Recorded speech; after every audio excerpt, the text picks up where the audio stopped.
ഇദാ സഅൽത ഫസ്അലില്ലാഹ് വഇദാ ഇസ്തഅൻത ഫസ്തഇൻ ബില്ലാഹ്. നീ വല്ലതും ചോദിക്കുകയാണെങ്കിൽ അള്ളാഹുവിനോട് മാത്രം ചോദിക്കുക. നീ സഹായം തേടുകയാണെങ്കിൽ അള്ളാഹുവിനോട് മാത്രം സഹായം തേടുക.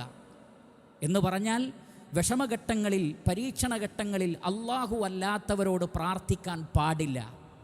നബി സല്ലല്ലാഹു അലൈഹി വസല്ലമ പഠിപ്പിക്കുന്നത് അദ്ദുആഉ ഹുവൽ ഇബാദ, പ്രാർത്ഥന അത് തന്നെയാണ് ആരാധന. ഏറ്റവും വലിയ ആരാധന എന്ന് പറയുന്നത് പ്രാർത്ഥനയാണ്. എന്താണ് അള്ളാഹുവിൻ്റെ കൽപ്പന?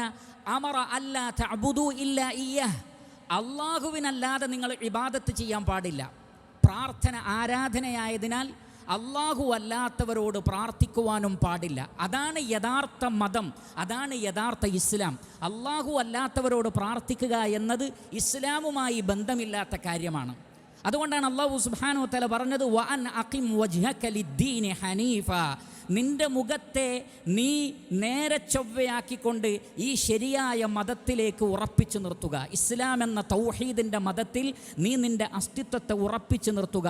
വലാ തകൂനന്ന മിനൽ മുശ്രിക്കീൻ, നീ അള്ളാഹുവിൽ പങ്കു ചേർക്കുന്ന ശിർക്ക് ചെയ്യുന്ന മുശ്രിക്കുകളിൽ പെട്ടുപോകരുത്. എന്താണ് അവരുടെ പ്രത്യേകത? വലാ തദ്ഉ മിൻ ദൂനില്ലാഹി മാ ലാ യൻഫഉക വലാ യദുറുക, നിനക്ക് ഒരു ഉപകാരവും ചെയ്യാത്ത, നിനക്ക് ഒരു ഉപദ്രവവും അധീനപ്പെടുത്തി തരാത്തവരെ വിളിച്ച് നീ പ്രാർത്ഥിക്കരുത്.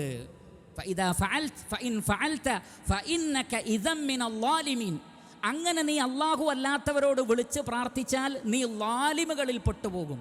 എന്ന് പറഞ്ഞാൽ പ്രാർത്ഥന ഇബാദത്ത്. ളുൽമ് എന്ന് പറഞ്ഞാൽ വളുഉ ശൈഇ ഫീ ഗൈരി മൗളിഇ, ളുൽമ് എന്ന് പറഞ്ഞാൽ ഒരു വസ്തുവിനെ വെക്കേണ്ട സ്ഥലത്ത് വെക്കാതിരിക്കലും വെക്കാൻ പാടില്ലാത്തടത്ത് വെക്കലുമാണ്. എന്ന് പറഞ്ഞാൽ ദുആ, പ്രാർത്ഥന അള്ളാഹു അല്ലാത്തവർക്ക് നൽകുക എന്നുള്ളത് ഏറ്റവും വലിയ ളുൽമാണ്. ഇന്ന ശിർക ലളുൽമുൻ അളീം, അള്ളാഹുവിൽ പങ്കു ചേർക്കൽ ഏറ്റവും വലിയ ളുൽമാണ്. അതുകൊണ്ട് അല്ലാഹു സുബ്ഹാനഹു വ തആല പറയുന്നു, നിനക്ക് ഉപകാരം ചെയ്യാത്ത, ഉപദ്രവം അധീനപ്പെടുത്തി തരാത്തവരെ വിളിച്ച് പ്രാർത്ഥിക്കരുത്. അത് ശിർക്കാണ്. അങ്ങനെ ചെയ്താൽ നീ മുശ്രിക്കുകളിൽ പെട്ടുപോകും. അങ്ങനെ ചെയ്യാൻ പാടില്ല.